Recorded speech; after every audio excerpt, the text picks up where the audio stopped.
I want to talk about this feeling that many, if not all of us have, deep in our heart, that we want our lives to count for something more. That we've had these dreams that our lives would really make a difference, maybe even change the world. That the prospect of just kind of going through the motions, paying off a mortgage, accumulating some stuff along the way isn't enough. In fact, I'm discovering that more and more people find that the prospect of spending their life just pursuing success alone isn't enough. To just climb the corporate ladder, grow my net worth, soon loses its meaning. And we wonder what would give our lives more purpose and more significance. A recent study at Harvard University found that more than 50% of people between the age of 50 and 65 would gladly change their career if they could find something with more meaning and purpose. Similar studies recently of the 20-something group have found that 20-somethings today have no intention of pursuing success like their baby boomer parents did. They're looking to do well by doing good. You know, 2 of our kids are out of college, like I mentioned. Carter is our oldest boy, and he's always had a passion for the environment. He studied environmental science at NC State. And so he's working for a large environmental engineering firm, learning how to clean water, to be an expert at cleaning water, because someday he wants to help provide clean water where it's needed around the world. And water will be a big issue in the next generation. Water is a big issue, isn't it, today? Our little girl, Carrie, who's 5'1¼ on a really good day, big head of curly black hair. Seems like just yesterday I brought her home from the hospital when she was about this big as a baby. Wednesday, we took her to the airport and said goodbye, and she moved to France with Campus Crusade to serve college kids and encourage and inspire and reach college kids with God's love and compassion in Montpellier, France. Kind of a happy, sad day for us, but a day that we really were nurturing her for, to care about things just bigger than her own interests. But many times, right on the heels of these dreams, our minds come up with these self-limiting ideas of why we couldn't live extraordinary, meaning-filled lives.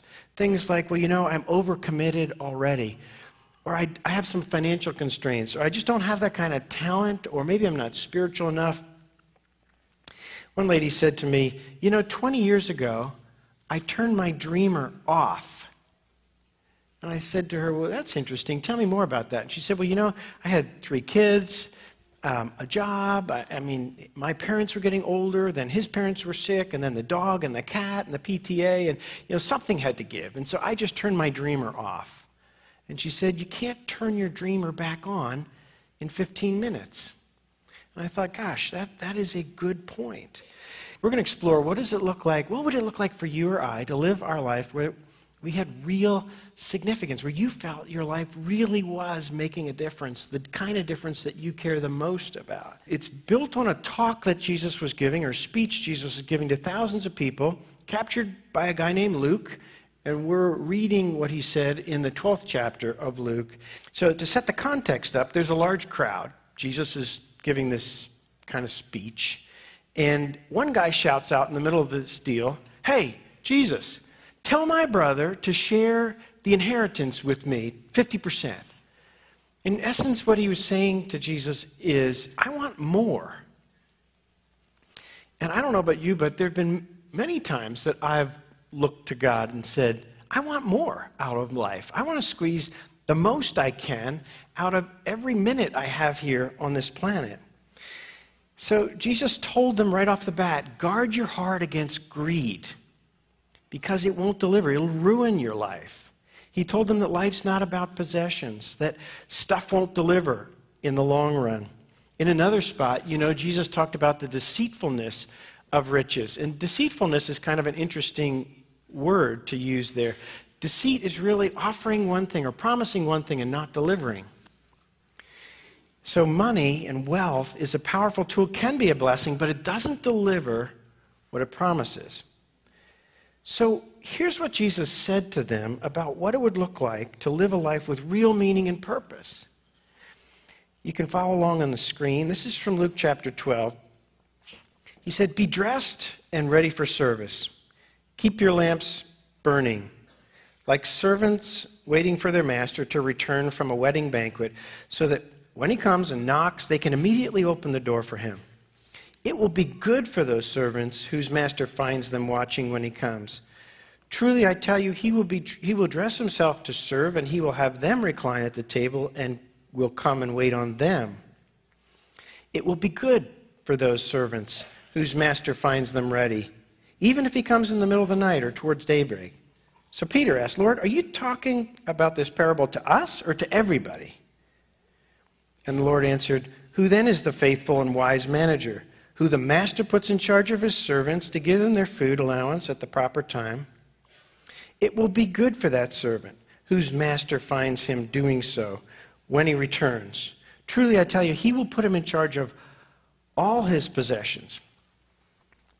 So do you notice how many times Jesus said, it will be good for this person whose the master finds him ready to serve and is attentive and is doing what they've been called to do and undistracted by stuff around them?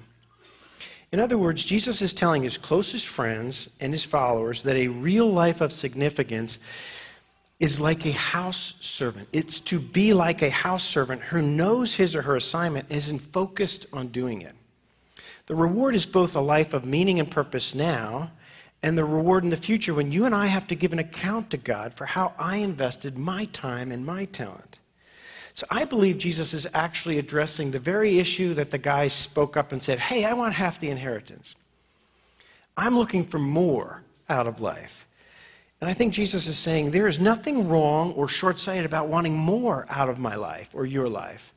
But he redirects our heart as to where to find it. And frankly, I don't think he's surprised when you and I find that success and accumulation and comfort and pleasure actually don't deliver. They don't satisfy us. I've always loved real estate. I bought my first piece of real estate when I was a teenager. My dad was my first banker. And I had this little sort of oversimplified idea in my mind, and you might relate to this. But in my mind, it was quite simple. You get the best grades you can to get into the best university so that you can get the best job, so that you can accumulate the most toys and make the most money so you can retire as early as possible. What on earth you do with the rest of your life after you retire so early, I'd never actually given any thought to, but that was my little oversimplified idea of what life was like. And then when God chose to bless our business early, it forced Linda and I to push the pause button and ask the question, why? Why did he bless our business? And what were the implications for our life? I could just keep going, building more buildings, maybe accumulating more stuff, or maybe there was something deeper and more meaningful. And I came upon the same chapter, Luke chapter 12, and the part that struck me is a part that we're going to come to in just a moment, where Jesus says to these folks, to whom much is given, much is required, or much is demanded. And Linda pointed out to me that it didn't say, to whom much is given, much is suggested, or to whom much is given, much is recommended. You know, that there would be a time when I would lock eyes with God and I would have to give account for the fact that I have been absolutely ambushed by God's goodness. Ever since then, Linda and I have had the incredible privilege to lead our family on a faith adventure, to try to use our time, our talent, and our resources to meet the deepest needs of others. We've made lots and lots of mistakes, but we've discovered one thing is unquestionably true, that it's exactly as Jesus promised, that a life that is rich and rewarding is about serving.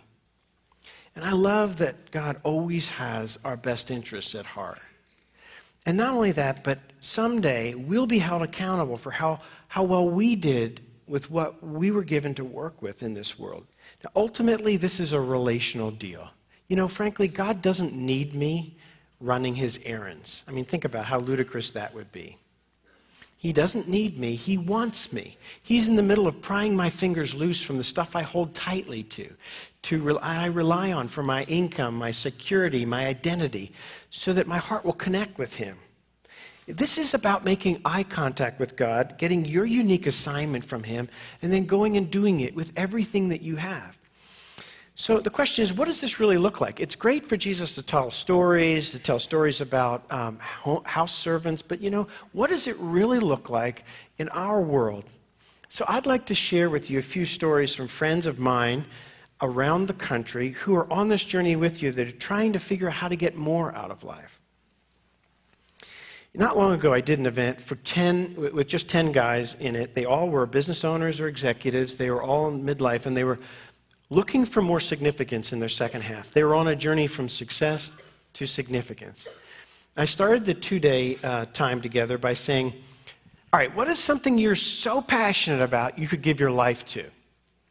And this one guy, when it came time for him, he said, honestly, nothing. He said, I'm a label printer.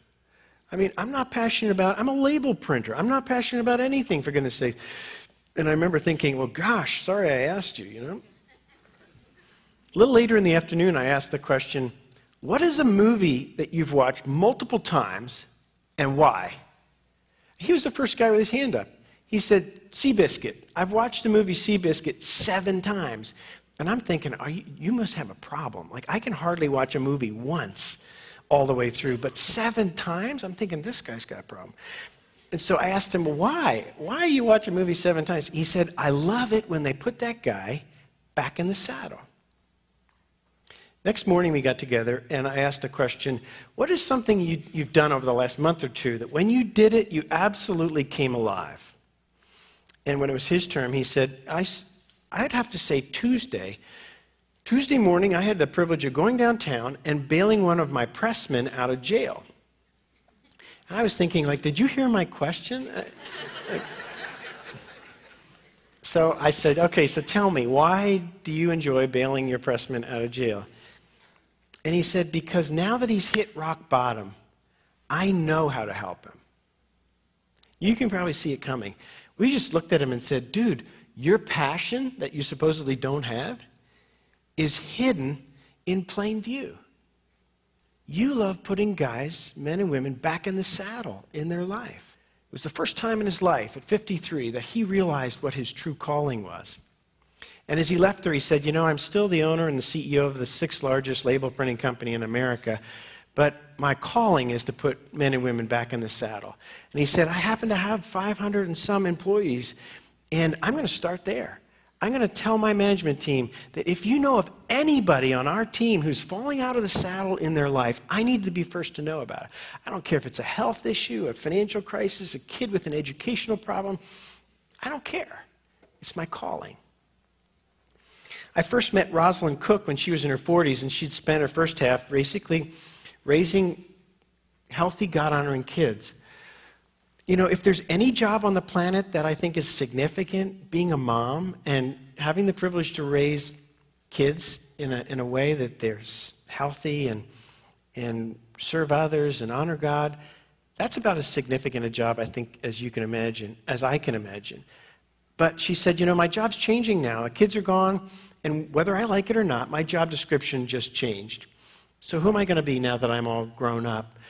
When she was in her 40s, she took a sculpting class, and the moment she put her hands in the clay, she realized this is what she was created to do.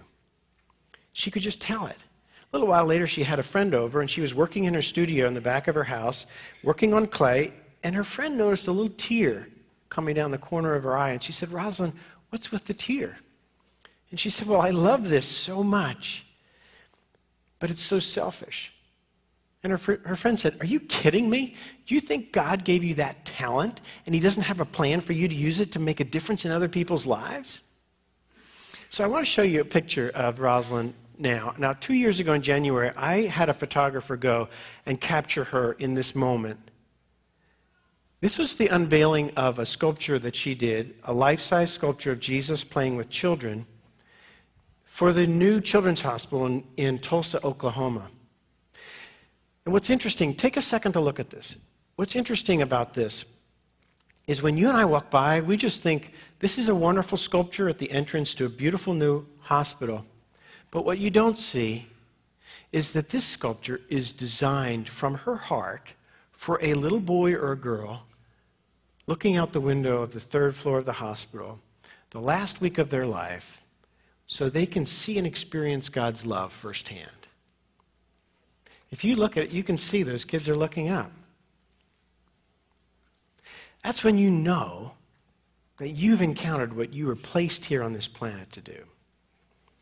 My wife Linda's calling is, her mission statement is to mentor moms with young kids, young moms, so that they can integrate God's wisdom into their family so that it changes the fabric of their family. That's her mission statement.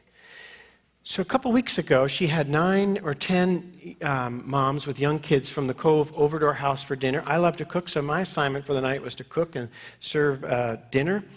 And I had the privilege of watching her in the sweet spot of her calling. I mean, she's just good at it. She spent 25 years as a mom. She's been a great mom. She has a huge heart for these young moms.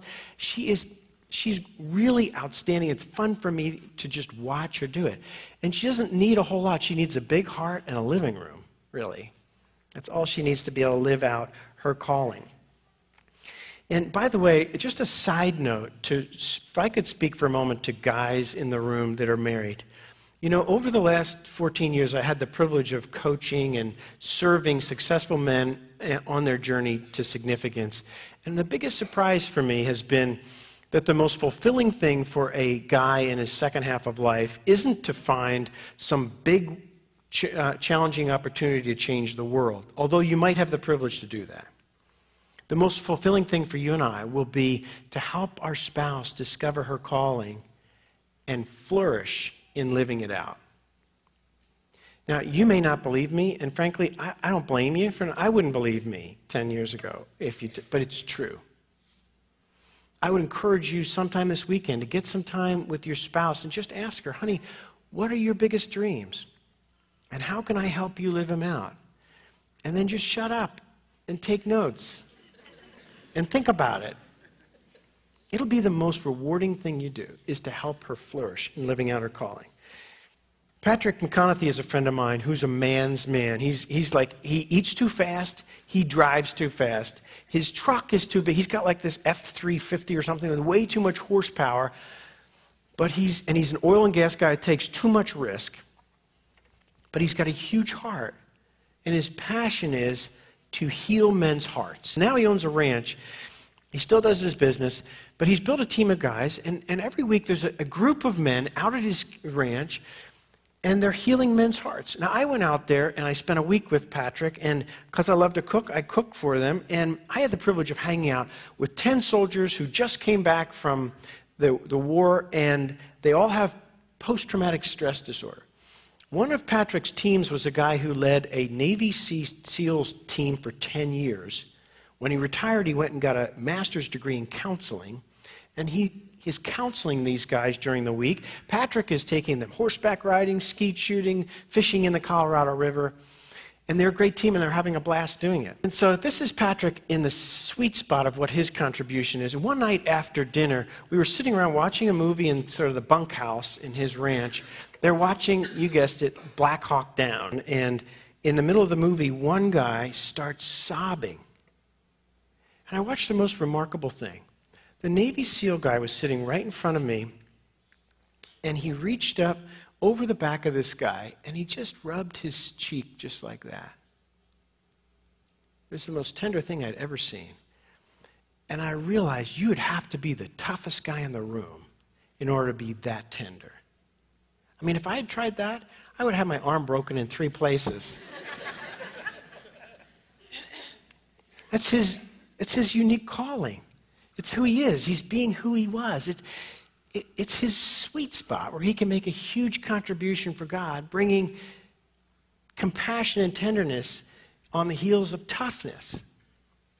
The question is, how do you and I get ready for service and focus on what our unique calling is? So, you know, like I mentioned, I've had this privilege of coaching and helping successful people on this journey, and they're all asking this question, what do I do with the rest of my life? The problem is the question, what do I do with the rest of my life, is too complicated. And what did our math teacher tell us about complex equations? She told us to break it up into pieces, right? Solve them separately, put it back together. It's the same way in your life and mine. If you want to figure out your calling and live it out and find a more meaningful and significant life in the process, you're going to need to break it up into different pieces. Now, I would suggest that there's 3 big issues you need to solve for. The first one is to get clear about who you are at the core. What are your strengths? What are your passions? What's your mission? You know, in Ephesians 2:10, the Bible says, "For you are God's workmanship, created in Christ Jesus to do good works which I prepared in advance for you to do." That's your mission. What is yours specifically? The second big piece of it is to create capacity.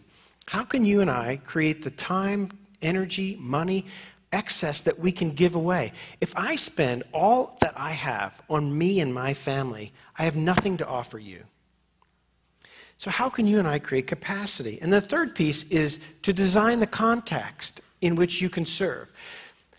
The label printer guy found that his business environment was the perfect platform to live out his calling. Very often, your corporate environment or your business environment or your work environment is a perfect platform to live out your calling, or your family or some other organization. So what context is right for you? Now, this little drawing is often helpful to the folks I often work with, and it may be helpful to you. If you think about it this way, think of 3 circles that overlap in the middle, and one is, who are you at the core? Second is, how do you create capacity? Thirdly, in what context should you serve? Think about these circles where they converge.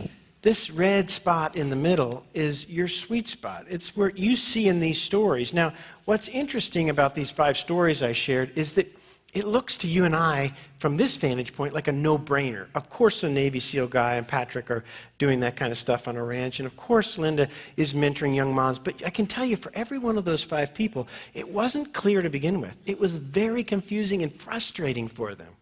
They had to go through this process of saying, who am I at the core? What are my strengths? What are my passions? And what's my mission? And over here, they had to ask, you know, how could I create extra time in my schedule? If Philip Kemp doesn't have the time to take Fridays off, he can't serve those women. He can't mentor those students. If he was out golfing on Friday, he wouldn't have had that kind of a letter show up at his home that deeply impacted his kids' lives. How do you create extra time, extra money, extra spiritual overflow? Wish this thing had spell check. And then in terms of context, what's the best platform for you? What organization can you live out your calling? What role in that organization fits you the best? This is a great design tool for you to just stop and think about. You could even work on it this weekend. Just take those 3 circles and put in, what are your biggest strengths, greatest strengths, and passion? How could you create just a few hours? You won't get it right. First of all, you'll try different things. But to make it even simpler, think of it like this. Get clear, get free, and get going. My very first effort at this was mentoring prisoners. Well, I took every Thursday afternoon, I mentored some prisoners from noon till 4 or 5. Turned out I was terrible at mentoring prisoners. I mean, it was a bad day in prison when I showed up. And the only good thing was that they felt better when I finally left. So, do you think that was a waste of time? No, it was very valuable. It helped me understand who I am and who I'm not, and it was a humbling thing to be kind of a loser at that, and it was good all the way around. And so you won't get it right the first time, but you can try. Now, that's the first piece of what Jesus was saying. It's the reward part of his comments in Luke 12. There's a second piece to it, and this is what I call a responsibility part. The second part is that you and I are responsible for how we use our time, talent, and treasure. And so here's what Jesus said to his closest friends. This just picks up where we left off before, again in Luke 12. The servant who knows the master's will and doesn't get ready or doesn't do what the master wants will be beaten with many blows. For everyone who has been given much, much will be demanded. And from the one who has been entrusted with much, much more will be asked. Now, I don't know about you, but this sounds brutal to me. I mean, imagine like if in your work environment, the people who work for you, you said, look, Tuesday, show up, be focused, be prepared, and if you underperform, I'm going to beat you. I don't know. I have a sneaking suspicion it wouldn't go over well. So obviously, Jesus is telling a story designed to illustrate a point. And the point is that there is the cost of not being ready, not staying focused on what you're called to do is very high. And I've seen it with my own eyes, and you probably have as well. I had a guy come up to me after an event I was doing, and he said, you know, gosh, he said, I took a brand, national brand, that if I mentioned it, you'd know it, from being a regional company to being a national company to being an international company. He said, along the way, I missed family vacations. When I was there, I wasn't really present. I was kind of strapped to my BlackBerry. I never learned how to be my wife's soulmate. I pushed my body too long and too hard, and the stress finally caught up to me. He said, you know, today, I've lost the most wonderful woman you could be married to. I've lost my health, and I've lost my girl's respect. And all I'm left with is a big, huge pile of cash, and it means nothing to me. Now, I don't know about you, but I'd rather take the beating that Jesus talked about than this. His point is that you lose when you just focus on yourself. When you have been given much in this life and you squander it by drifting or through self-absorption, you not only lose the reward in heaven, you lose the richness of a life of significance. And in fact, you suffer the loss of what you were trying so hard to hold tightly to. It just goes away. You know, it's not uncommon for me to be on the phone with a CEO or a successful entrepreneur and to hear the deep sadness and the remorse in their voice when I ask them the question, what has all your winning cost you? And this begs the question, who was Jesus talking to when he said, to whom much is given, much is required? Who are the people who've been given much? I know in my situation, without a shadow of a doubt, I have been incredibly blessed, and I will be incredibly responsible. Now, I think that once you and I have been given more than we need, not more than we want, more than we need, that we have much. So I think someday when you and I connect with God face to face, we'll have a final exam, a two-part final exam. Wouldn't it be helpful if you could get the final exam before you go into class in university or in high school or something? It would kind of be helpful. I think you and I have a heads up on the final exam. I think it's two parts to it. I think the first part is, what did you decide about Jesus and his offer of forgiveness, which is offered to you with open hands? And I think the second part is, what did you do with what I gave you to work with? Not what somebody else was given, or Billy Graham was given, or Bill Gates was given. What did you do with what I gave you to work with? Now, I want to take just a second and talk to those of you who are here who find yourself in a place where you've been successful. You know, I find it interesting that Jesus points out that there are some people in this group that have been given more. So you may not be financially independent. You may feel like in the last couple of years you took a bit of a hit financially, but in your most honest moment, you look yourself in the mirror, you realize that you have been successful.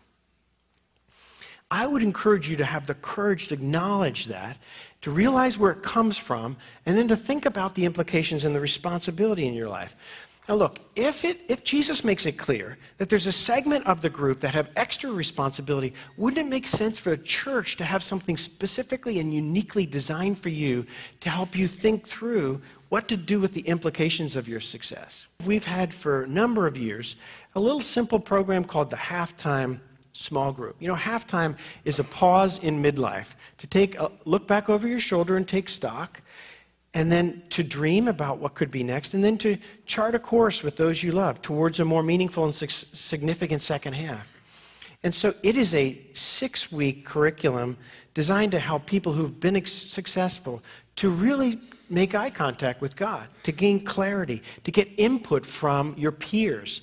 You know, this is a journey you don't want to go on your own.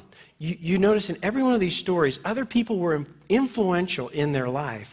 You need a place where you can come, where nobody's wowed by your success, where you can think your confusion out loud and gain clarity about what your second half could be about. If a group isn't your thing, we can help you one-on-one.